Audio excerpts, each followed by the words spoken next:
Kylian Mbappe o'z intervyusida men Messining faoliyatini takrorlashim uchun juda ham kech bo'ldi. Aslan olganda juda ham kech.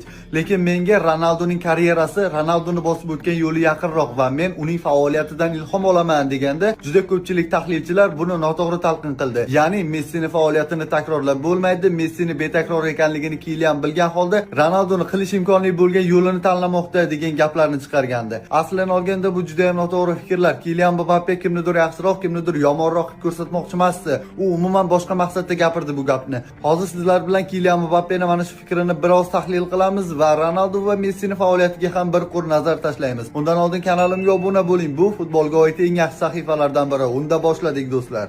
Mbappe Messidek bo'lish uchun endi juda kech deyish orqali iste'dod yoki daraja haqida emas, balki faoliyat yo'li, karyera modeli haqida gapirdi. Messi butun faoliyatida deyarli bitta klub Barselonada o'tkazdi. U yoshligidan shu tizimda ulg'aydi, o'yin falsafasi murabbiylar va jamoa atrofida qurildi. Mbappe o'zi aytganidek, Messidek bo'lish uchun u Monakoda qolishi va keyin klub atrofida butun karyerasini qurish kerak edi. Bu bosqich esa unda allaqachon o'tib ketgan. Mbappe esa mutlaqo boshqa yo'lni tanladi. U juda yoshligidan katta sahnaga chiqdi. Klubdan klubga o'tdi va hozir global yulduz sifatida shakllandi. Shu sababli unga Cristiano Ronaldoning faoliyati yaqinroq. Ronaldo ham bir klub bilan cheklanib qolmadi. U Sporting, Manchester United, Real Madrid, Juventus har xil liga, har xil mamlakat, har xil bosimda harakat qildi. Har joyda o'zini qayta isbotlagan, har xil tizimga moslashgan ham aynan Ronaldo. Mbappe uchun bu juda muhim. U o'zini nafaqat iste'dodli futbolchi, balki har yerda, har sharoitda yetakchi bo'la oladigan yulduz sifatida ko'rmoqda. Ronaldo unga aynan shuni isbotlab bergan. Tezlik pasayadi, yosh o'tadi, lekin mehnat, intizom va moslashuv bilan eng yuqori darajada qolish mumkin. Yana bir jihat bu mas'uliyat. Messi ko'proq tizim ichida porlagan daho.